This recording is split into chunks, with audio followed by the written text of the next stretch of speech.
This is the online lecture series of Maharashtra HSC Board for English subject. Today we are going to see the third poem, Inchcape Rock. This poem is written by Robert Southey. The poem Inchcape Rock is written by Robert Southey. This poem is written by Southey, inspired by the legendary story of a pirate who removed the bell on the Inchcape Rock, which is some 18 kilometers off the Scotland shore. This bell was placed by Abbot of Aberbrothok. Let's see little more about this poet, Robert Southey. He was born in 1774, exactly born on August 12 in Bristol, London. He was the son of a draper, educated at Westminster School and Balliol College, Oxford. He was the poet laureate of England from 1813 to 1843. Some of his short poems, like The Scholar, The Battle of Blenheim, Bishop Hatto, The Inchcape Rock, etc., are very popular with school children. He died on 21st March 1843 in England. His most famous works are The Fall of Robespierre, Joan of Arc, an epic poem, 1796, After Blenheim, 1798, Devil's Thoughts, 1799. The Fall of Robespierre was written in 1794. Okay, let's now see a little more about this poem, The Inchcape Rock. In 1812, Inchcape Rock is a ballad. It is the story of 14th century attempt by Abbot of Aberbrothok to install a warning bell on the Inchcape, a notorious sandstone reef about 11 miles or 18 kilometers off the east coast of Encosk, Scotland, near Dundee and Fife, occupied by the Bell Rock Lighthouse. The poem takes place near this place, or is about the Inchcape Rock. The whole poem is written in the ballad form, as we have seen. It's about the pirate removing the bell from the Inchcape Rock and subsequently got killed, justifying the divine judgment, or we call it as the poetic justice. The poem gives us a message that those who drowning things will meet this due punishment. The Inchcape Rock is a perfect embodiment of poetic justice. Ballad means a long narrative poem which tells a story. Then the Inchcape Rock is a ballad which fulfills the characteristic of a story. The poem is a big one with 17 stanzas, acquiring as with a didactic story. So that is the Inchcape Rock poem. Okay, let's go to the first part of the poem, the icebreakers. So here are a few words of prepare a word register related to the marine life. So there are a lot of words which are connected to marine life: seaman, crewman, yachtsman, navy, mariner, blue jacket, sailboat, fisherman, lifeboat, ships, serviceman, submariner, yacht, boater, lagoon, skimmer, straw hat, sailor boy, Panama hat, life jacket, chief cook, engineer, engine room, captain, officer. All these are some few words connected with the marine life. The second question is the function of the lighthouse are to show the direction, to find the location, to warn the dangerous areas in the sea. So this is the second question. We come to the third and the fourth question. You can see discuss in pairs various famous rocks in the world and mention the place where they are. One is given Balancing Rock, Mahabalipuram, Giant Causeway, Northern Ireland, Zigiria, Sri Lanka, Ayers Rock, Central Australia, and Vivekananda Rock, Kanyakumari. So these are a few rocks. Now narrate the class story about someone who destroyed and or spoiled someone's else good work. So you can find out it. You can find out a story about somebody who has done good work and someone who has destroyed it. Discuss in pairs and groups the following expression. Take the help of your teacher. As you sow, so shall you reap. So same thing. Crime gets its own punishment. So all this as whatever you do, you will. If you are doing good thing, you will get good thing in return. If you do bad thing, you will get bad thing in return. So that is the kind of moral that this poem is telling it. What goes around comes around, tit for tat. Evil digs a pit for others but falls into the sea. All this from the beginning we can see the vocabulary used for sailors, then the lighthouse is for the ship, then rocks which you find in near the seashore. Every seashore has got a lot of rocks around. Most of them, some of them are virtually dangerous, like the Inchcape Rock. Then you can also see someone who is doing good work, and last one is some proverbs or some morals which tells about how if you do bad things, you can also get affected by it. This Inchcape Rock is a very beautiful poem. Very beautiful poem. Southey, in this poem, Southey describes the story of good Abbot of Aberbrothok and the devilish Sir Ralph the Rover. The abbot achieved the great feat of installing a bell on the dangerous Inchcape Rock that had previously caused many shipwrecks.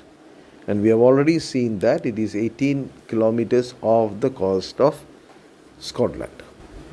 This bell rang during the storms and issued an alert for the passing ships. So the seamen knew where the rock is and could avoid the danger of the accident. They blessed the abbot for his good work and in saving their lives.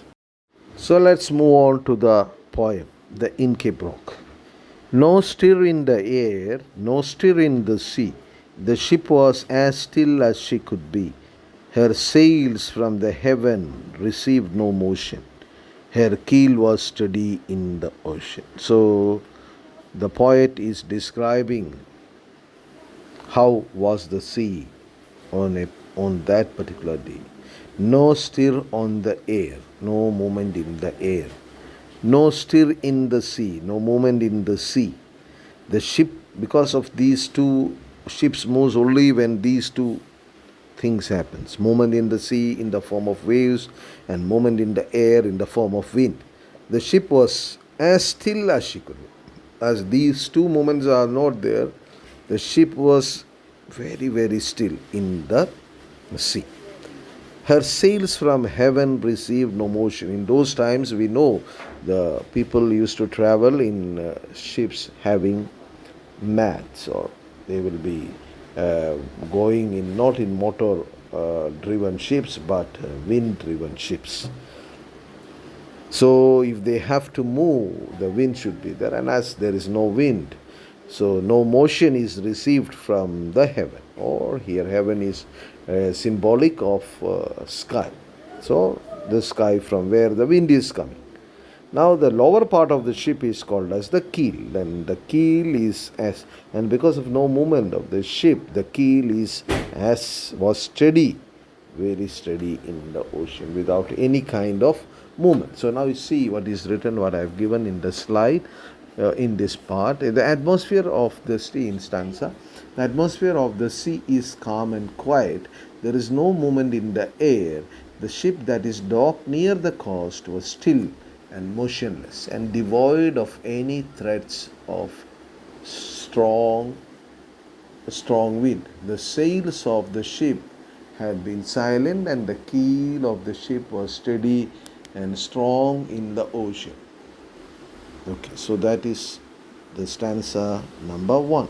And now you see the poetic devices in this stanza, repetition, that you can see the repeated lines, no steer, no steer. So that no is repeated, no steer is repeated.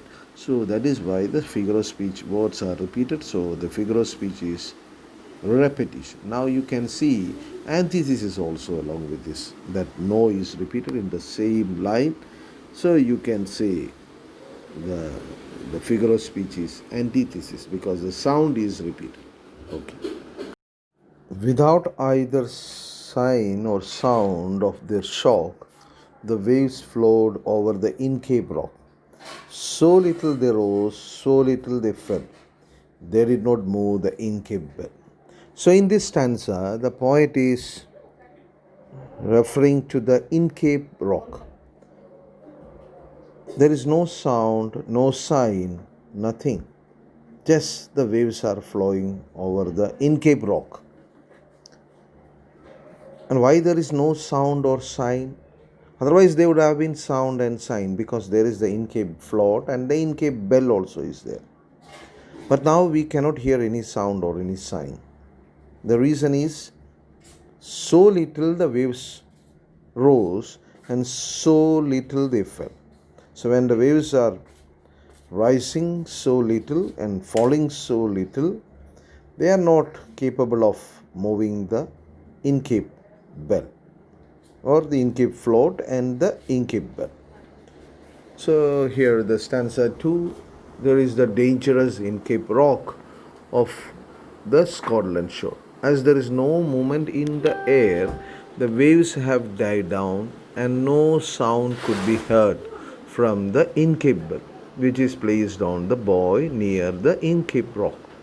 The waves were rising and falling so little that they did not make any sign or sound. The waves were gently flowing over the Inchcape Rock without moving or ringing the bell. Everything in the sea is so calm that even the waves is incapable of rising the Inchcape Bell. The waves is incapable of ringing the Inchcape Bell. Now let's see the poetic device. The first one is the repetition. So little they rose and so little they fall. Here is the repetition of words. Then second one is antithesis, and that is opposite words in the same line. So they rose, so little they rose, so little they fall. Rose and fall. Opposite words in the same line, and that's why we have antithesis.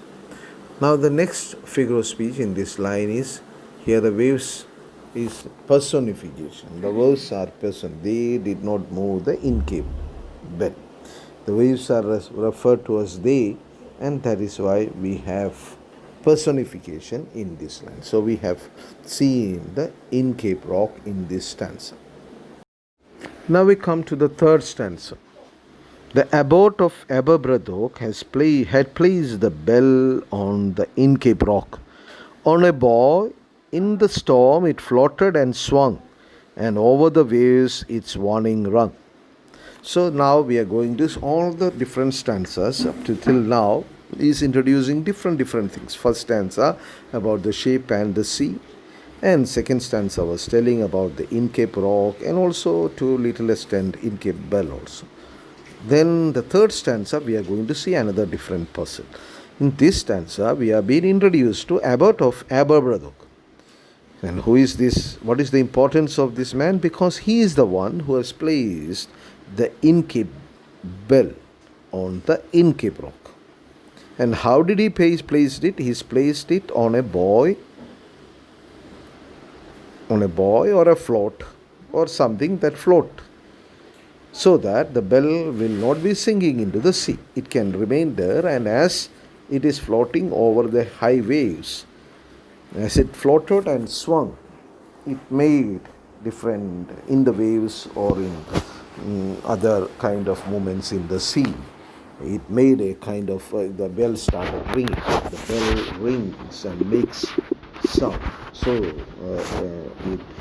it floated and swung, and then the sound, and over the waves its warning rung, and on the over the waves, when the waves are there and beating over the Inchcape Rock, the warning also will be given, and that warning is in the form of bell ringing. So that is, and all this good work was done by this good man, Abbot of Aberbrothok.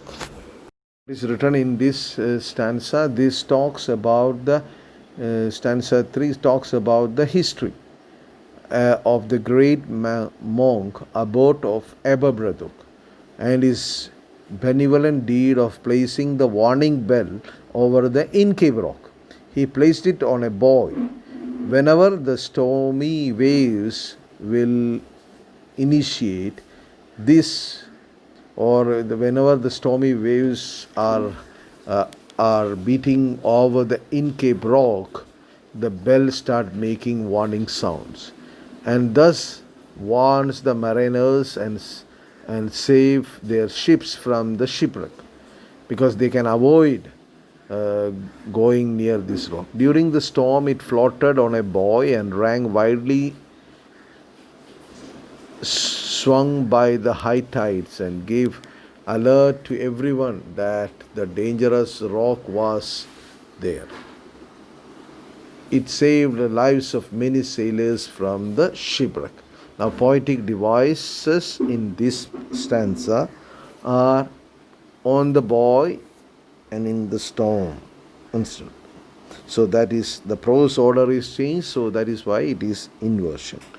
Now again one more, this one, that is the on a buoy in the storm it floated and swung. Storm swung, you can see in the same line, so that as word is repeated, so you can use it for alliteration also. So alliteration is one of the figure of speech in this line and in version 2. Stanza number 4. When the rock was hit by the surge's swell, the mariners heard the warning bell, and then they knew the perilous rock and blessed the Abbot of Aberbrothok. Now again in this stanza it talks about the importance of this bell. When the rock was hit by the surge's swell, so this is the time it becomes very, very useful, because when the high tide comes and covers the rock completely underwater, nobody knows that there is the rock in this part of the ocean. So that is a surge's swell.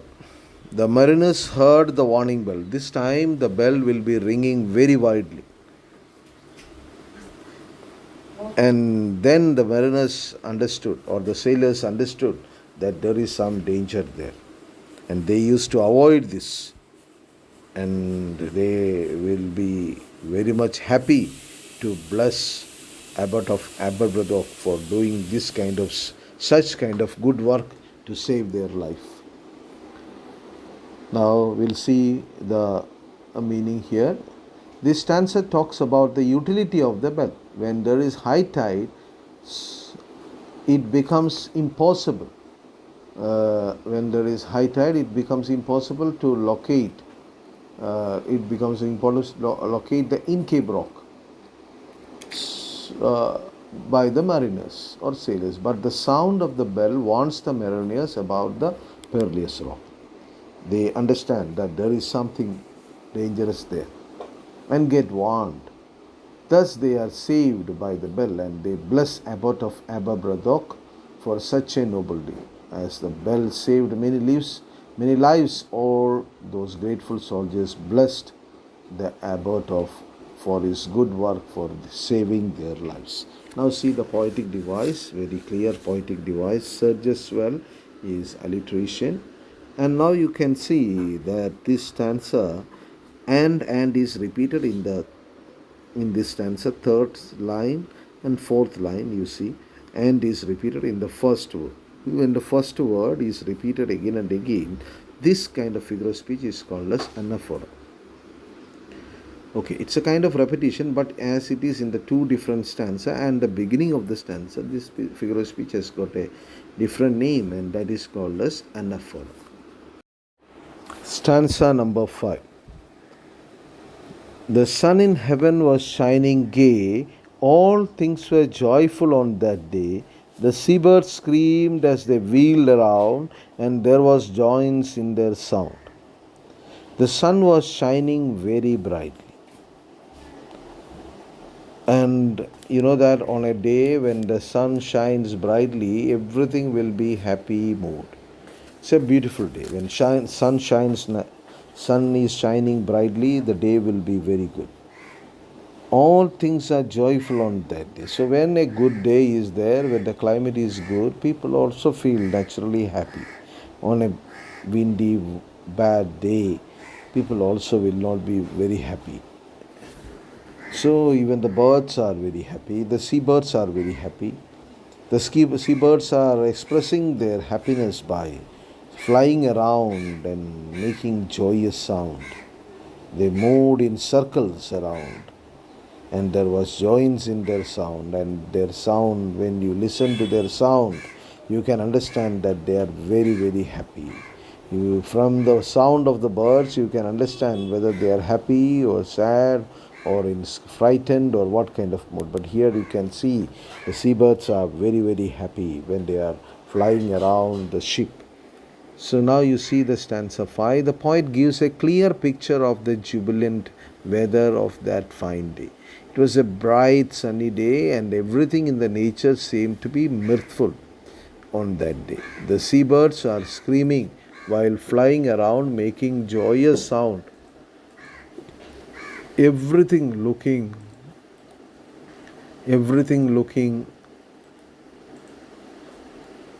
looked joyful and pleasant.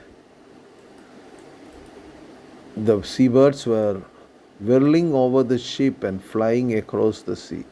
It was like a kind of calmness.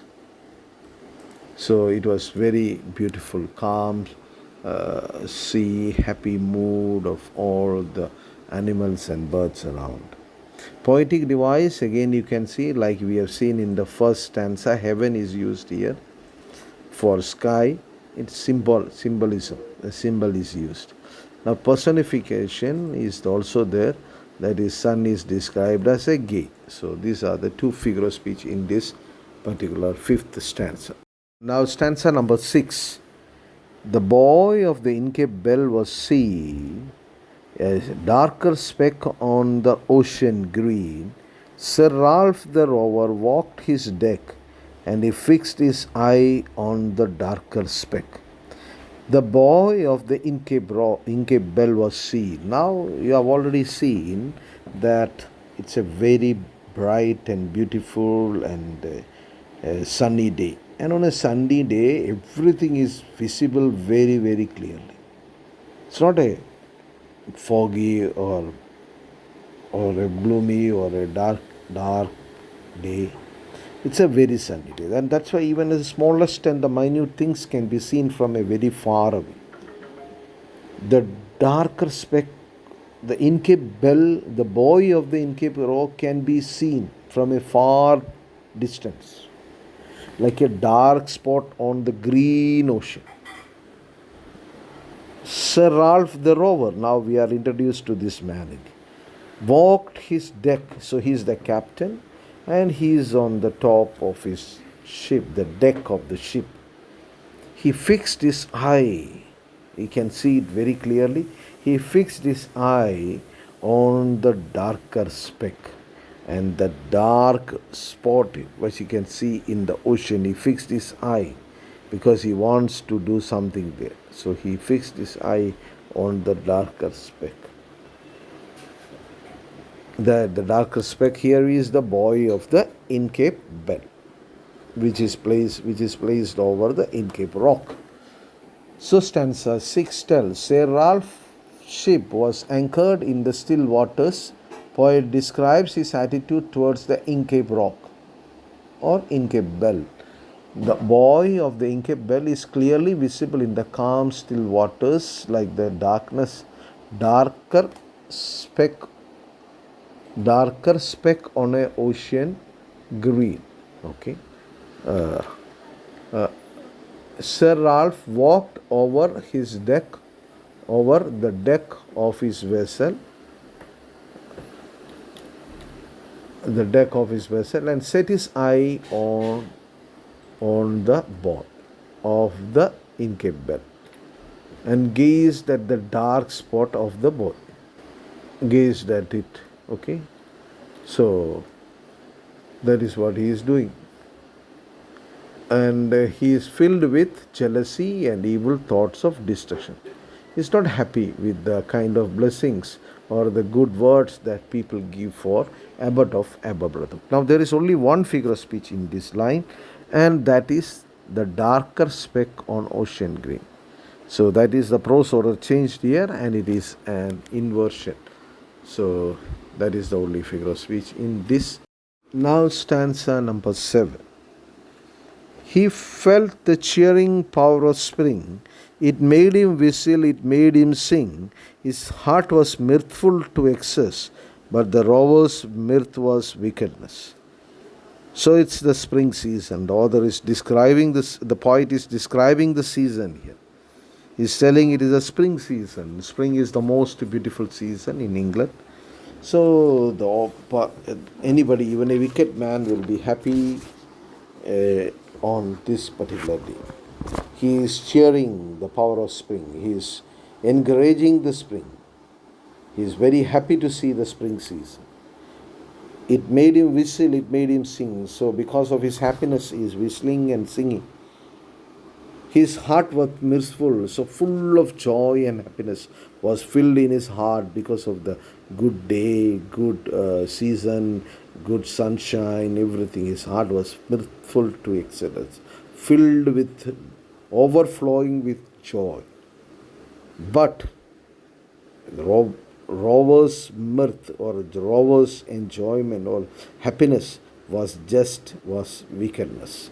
So if you are happy and you are a good man, you will do good work. If you are a bad man and you are happy, you will do bad work. So that's what we can see through this book. Now again you can see the figure of speech in this line. Two figure of speech is there, and before that we'll go to the stanza. This stanza shows how Ralph was joyous over the pleasant spring weather, but he was filled with wicked intentions too. He is seen singing and whistling filled with, but his mirth is actually his wickedness. He whistles and cheers thinking about the consequence of his wicked deed. He is happy about his wickedness. Emotions and feeling may sometimes contain subtle wickedness too. Now the figure of speech, onomatopoeia, whistle, is a sound repeated, and alliteration, his heart. His heart, the seventh line, you can see his heart is the third line of this stanza. You can see his heart, and that is the alliteration. Now we come to the eighth stanza. His eye was on the Inchcape float. Quoth he, my men, put out the boat and row me to the Inchcape Rock, and I will plague the Abbot of Aberbrothok.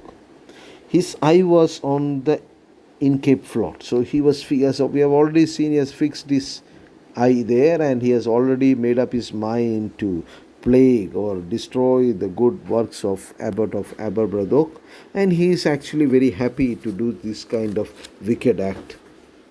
His eye was fixed on the Inchcape float, and he told his men, Old English usage, quoth he told his men, he told his accomplice, he told the fellow pirates. What did he say? He is a pirate, and he is telling the fellow pirates, my men, my friends, put out the boat. We cannot go to the seashore or no near a rock by using the big ship. We have to go in small boats. Then only we can control reaching there. So he is telling, my men, put out the boat, bring down the boat into the sea, and row me to the Inchcape Rock. Take me in this boat to the Inchcape Rock. And if you can do this to me, and I am going to plague, I am going to spoil the name, I am going to destroy the name of Abbot of Aberbrothok. I am going to destroy the good work done by Abbot of Aberbrothok. So please take me there, please take me to the Inchcape Rock, and I will just destroy the bell there, and then good name, good works, and the good name that Abbot of Aberbrothok has created can all be destroyed. Stanza 8 tells the devilish thought lurking inside the dark mind of Captain Ralph stirred many evil thoughts inside him. He wanted to destroy the bell and wreak havoc on the unsuspecting ships. He looked intently at the Inchcape Rock and the Inchcape buoy. Then he ordered his men to take him to the Inchcape Rock by the boat. He made up his mind to destroy or bring an end to the benevolent work of Abbot of Aberbrothok. So that is what he wants to do now. And then he says that he is going to plague and destroy the good work of Abbot of Aberbrothok. So that is the meaning of stanza number 8. And you can see inversion is there, Kothi, he said. Prose order is changed there. And anaphora is also there because the last two lines have got the same beginning. And. You can see on the third line and fourth line of this stanza. Now stanza 9. The boat is lowered. All the pirates together lowered the boat into the sea, and all the boatmen together they rowed the boat. And where they are heading towards the Inchcape Rock. And they are going towards the Inchcape Rock. Sir Ralph bent over, and when they reached very near to the Inchcape Rock and Inchcape buoy, Ralph just took his sword out and bent down towards the Inchcape float, and he cut the bell from the Inchcape float. He detached the bell from which has been tied to the Inchcape float by a rope, has been cut by his sword, and the bell just fell into the sea. The bell just fell into the sea. So now the stanza 9, you see it shows the execution of the wicked plan, how he executed it. His crew lowers the boat for Sir Ralph, and he boards the boat, and the boatman row him to the Inchcape Rock, and he cuts the bell from the buoy over there. Inchcape Bell is removed from the buoy near the he cuts the bell from the buoy over there. Inchcape Bell is removed from the buoy near the Inchcape Rock. In one sweep of disdain and brutality, they uproot the bell from its roots. Now the poet paints a picture of uprooted bell being engulfed by the ravenous sea, and it sink into its depths. So that is, and now you can see only one figure of speech in this line, that is, and to the Inchcape Rock they go, and into the Inchcape Rock. So that is the figure of speech. Now stanza number 10, last stanza on page number 105. Down sank the bell with a gurgling sound. The bubbles rose and burst around. Quoth Sir Ralph, the next who comes to the rock won't bless Abbot of Aberbrothok. So down sank the bell. Just he cut it down, or just he detached it with his sword from the rope which was used to tie the bell to the buoy, Inchcape float.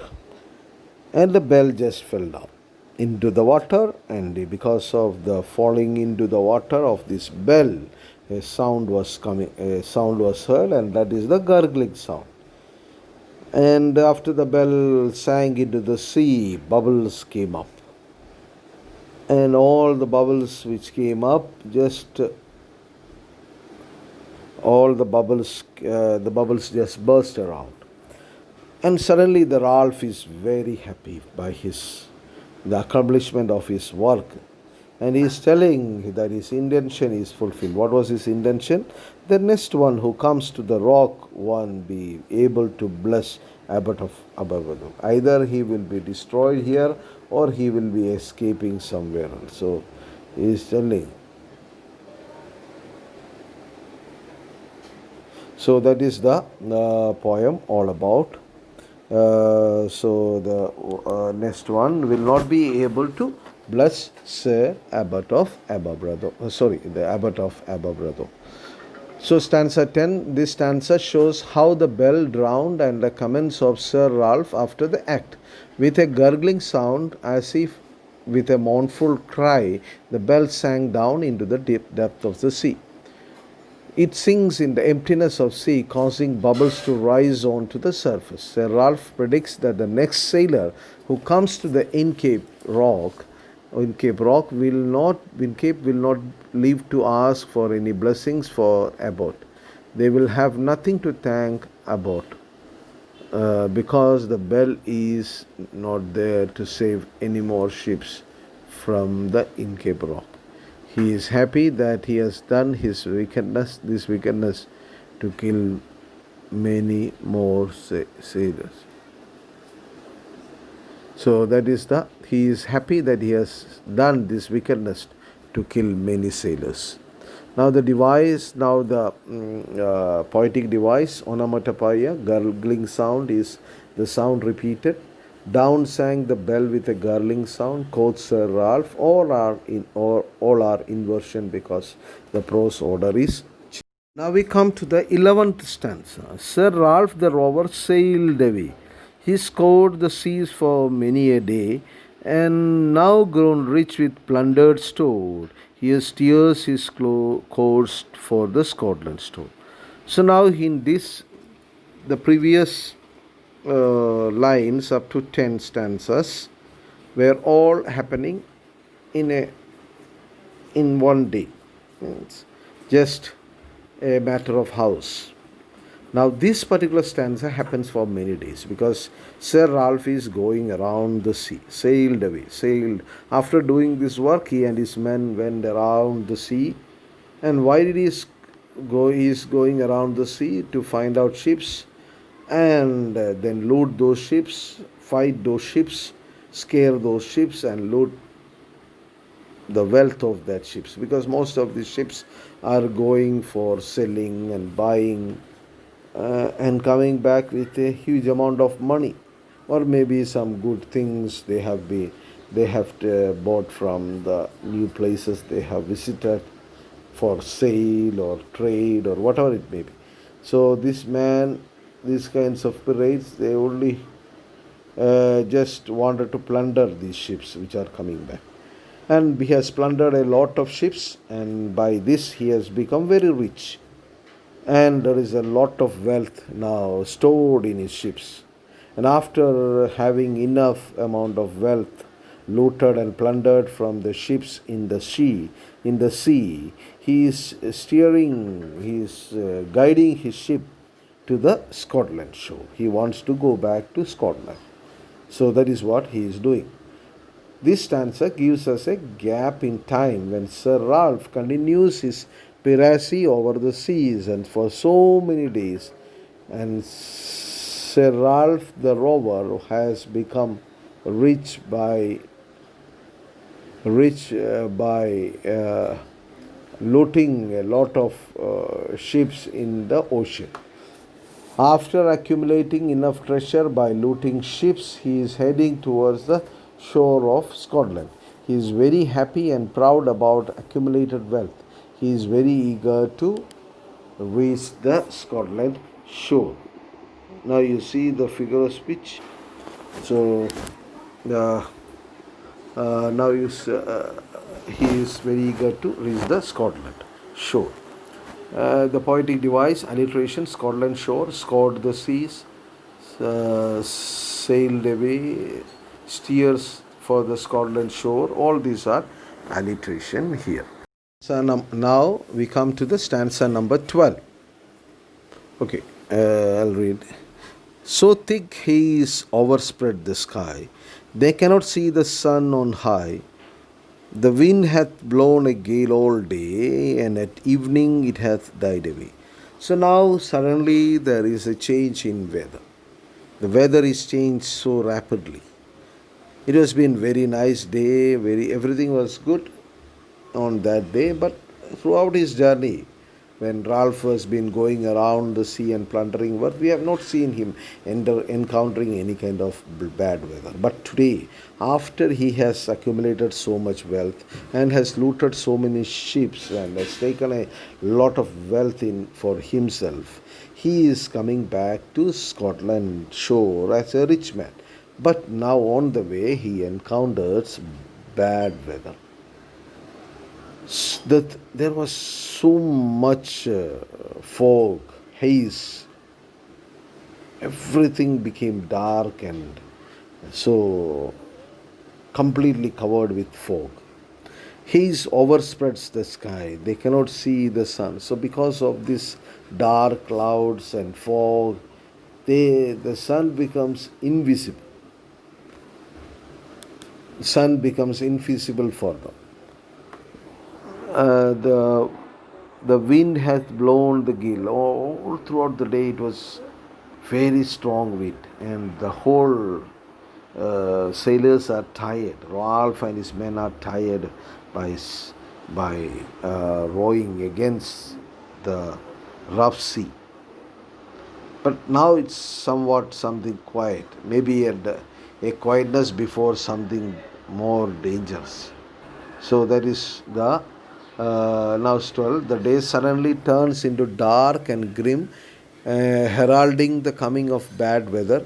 There is thick fog of blanket, thick haze of blanket smoke all over the sky, and sun is not visible. Throughout the day, wind has blown like a storm. At the evening, the wind has died away.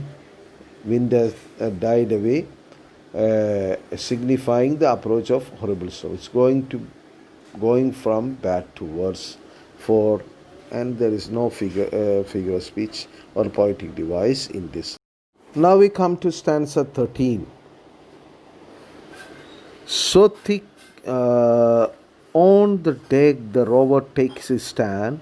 So dark it is, there sees no land. Quoth Sir Ralph, it will be lighter soon, for there is the dawn of rising moon. So now the rover is coming to the deck of his ship because he's tired steering the ship in the rough sea. It's very difficult. His men are also scared and afraid. Now he has to make them happy and he has to encourage them. So they cannot see anything. Everywhere, if they look around, they can see only darkness because everywhere it is dark, thick fog covered their ship. Now Ralph is trying to encourage his men. He is telling it will be lighter soon. It becomes now it's very dark, and slowly we can see the light. And when we see the light,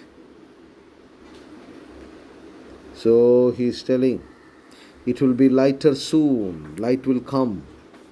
How will the light come? The light will come because the moon is going to rise. The moon will rise soon, and the light will be coming.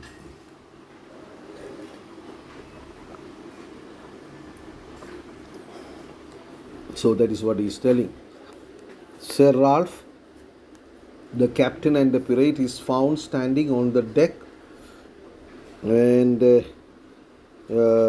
because he's found standing on the deck, The atmosphere is so dark with thick fog that they cannot see anything around and no light of land visible, but Ralph is still optimistic and telling that soon there will be light, there will be good weather.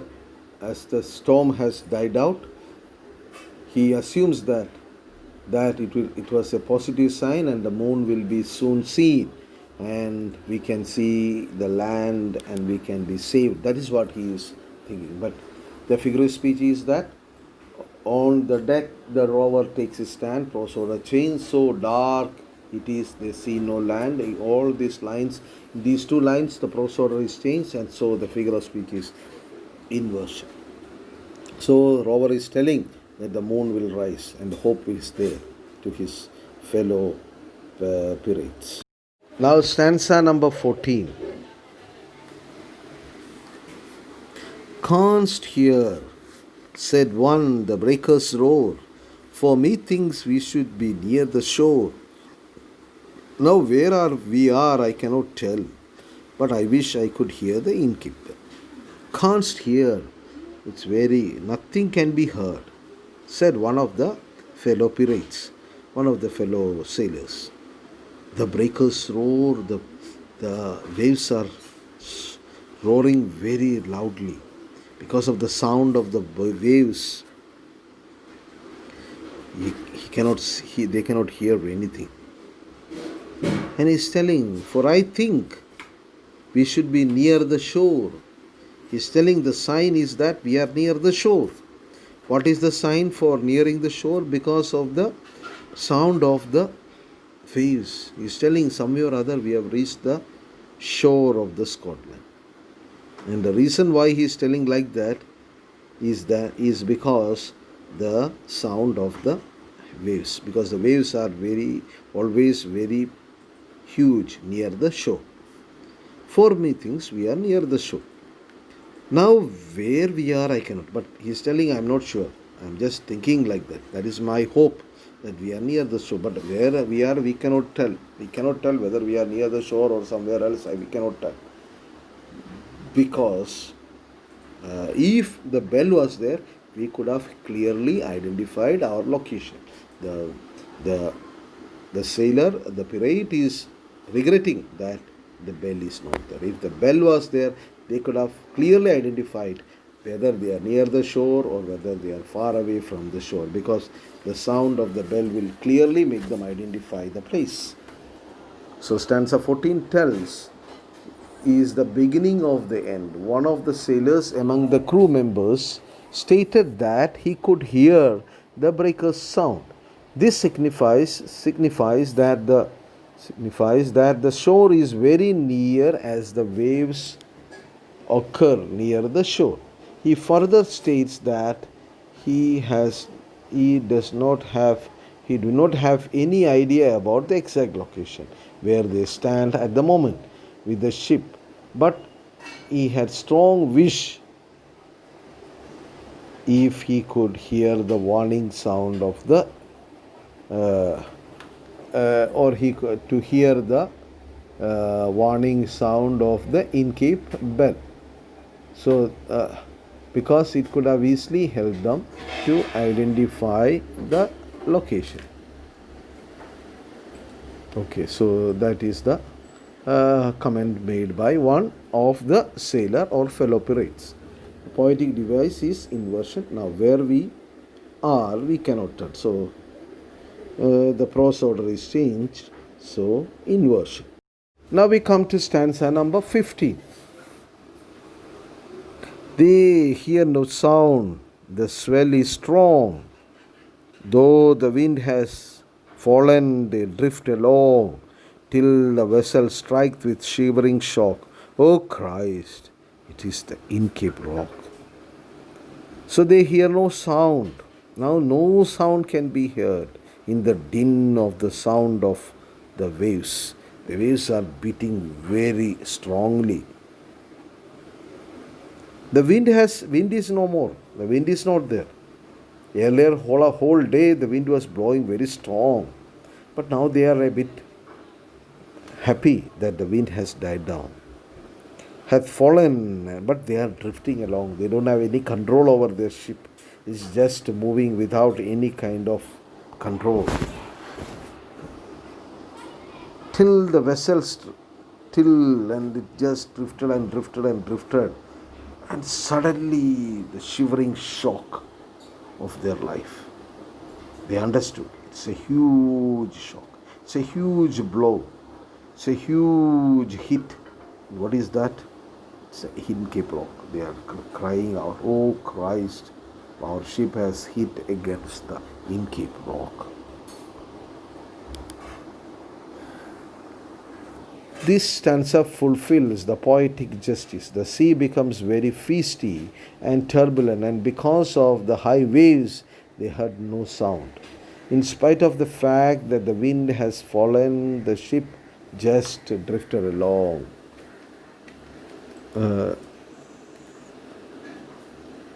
The sea, and at last they received the shivering shock. The ship had hit something hard, and immediately they understood that the ship had hit the Inchcape Rock. In their great distress, they called for Christ the God to save them. God. So that is the God's justice over them. Now the figure of speech, the poetic device. Now you can see shivering shock is alliteration. O Christ is apostrophe, addressing someone who is not present there at the moment. So that's. Now stanza number 60. Sir Ralph the Rover tore his hair. He cursed himself in his despair.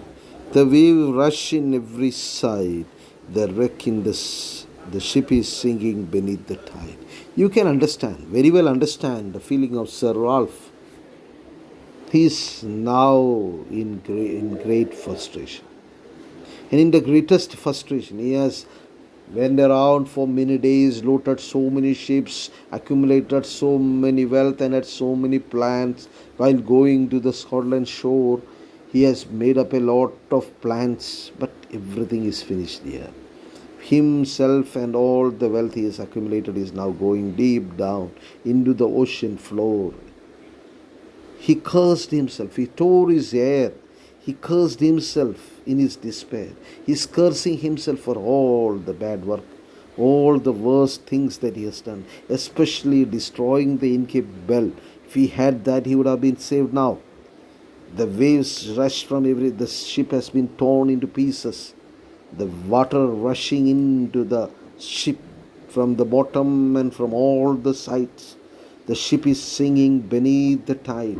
Slowly, slowly the ship is singing, and along with it, Sir Ralph the Rover and all his fellow pirates are going deep down with all the accumulated wealth. They are going to suffer for all their bad work they have done in the last few days, from the day they have destroyed the Inchcape Bell. Now God's justice is on them, the poetic justice, that is, they will be destroyed.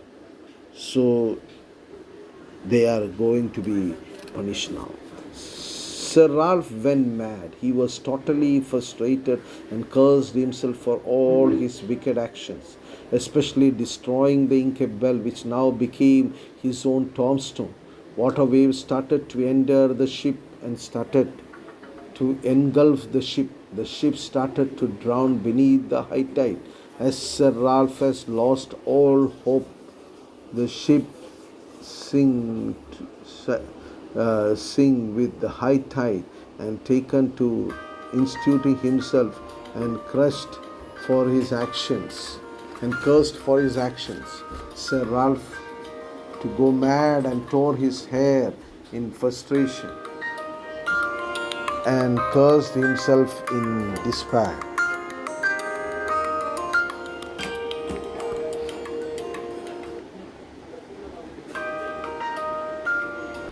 Now we see the figure of speech, poetic device. His hair is alliteration. And again, you can see the first line, the waves, the ship. So the first words in the lines are the adjacent lines are repeated. So you can call it as anaphora.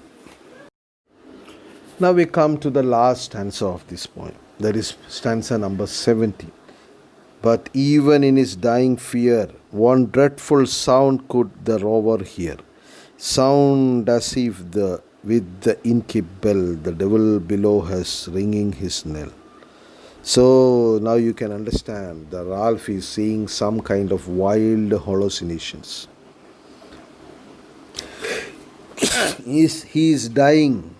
He's dying. He's going to die with all his wealth, all his men. Whatever he has accumulated is going to get destroyed with him. So that hallucinations are coming to his mind now. In his dying fear, any moment he will be dead. And he could hear the bell ringing. The sound as if the Inchcape Bell, the devil below was ringing. He is thinking that this bell is with the devil at the bottom of the sea, and he is ringing it because of the same kind of bell rang during the death of people. So he is telling that the bell is being rung by the devil at the bottom of the sea.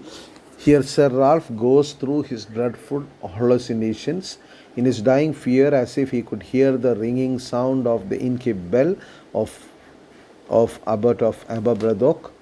He felt that as if the death bell was rung by the devil himself at the bottom of the sea. As he breathed his last, he finally heard the bell rang in the a bell rang in the distance. He was seized with horror. The sound was of Abbot's bell at the belly of the sea. The devil at the bottom had the bell in his hand and was ringing the death knell fervently. It was the final sound of Rover's fateful demise. It was deathly music of revenge, a song of poetic justice. Now, one dreadful sound could the rover hear. Now, prose order is changed here. A metaphor is also here. That a prose order change, that is inversion, and metaphor, the devil, his knell. So devil is ringing the bell compared to the ringing of the death bell when a person dies. So that comparison, indirect comparison is made. So the figure of speech is metaphor. Now Ralph the rover is alliteration. Quoth Ralph occurs throughout the poem. You can see quoth Ralph, and throughout the poem you can see it is the repetition.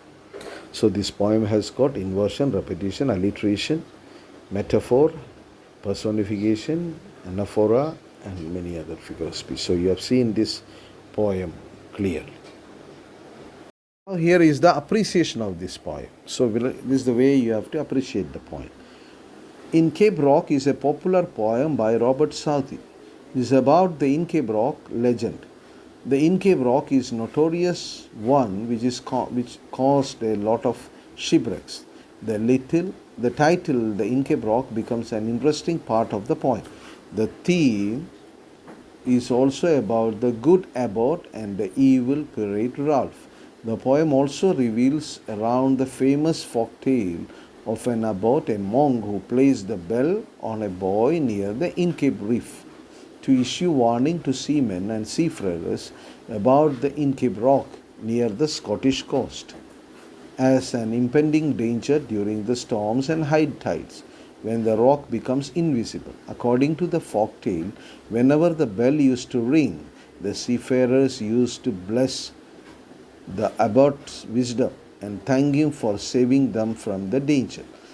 But a sea robber named Sir Ralph, the rover, due to his pure jealousy of Abbot, cuts down the bell to stop the seafarers in blessing the abbot. In fit of madness on the spring day, he destroyed the bell and roamed around the sea in roaming and plundering wealth from many ships. As he was returning back to Scotland, the weather was totally changed. Storm and waves raged against the ship. Ralph the pirate at last had fallen into the pit he has dug for others, which became true when Ralph's ship too encounters a storm and crashes against the Inchcape Rock in the midst of the thick fog all around. This is when he hears the death bells ringing in the bottom of the sea by the devil as his knell. The good weather and bad weather also represent the theme of good and evil along with the day and night imagery. The poem consists of 17 4-line stanzas. It's a lengthy poem as ballads should be. The language of the poem is simple and easy to understand, even though the poet has used archaic words like blessed, quoth, and cast. The poet has used supernatural elements in the poem. The rhyme scheme of the poem is AABB. The Inchcape Rock is a didactic poem with clear message. The moral of the poem is, as you sow, you shall, so shall you reap. So this is a typical appreciation, the way that you can make appreciation of different poems. Hope you understood this poem, and thank you for listening to this lecture.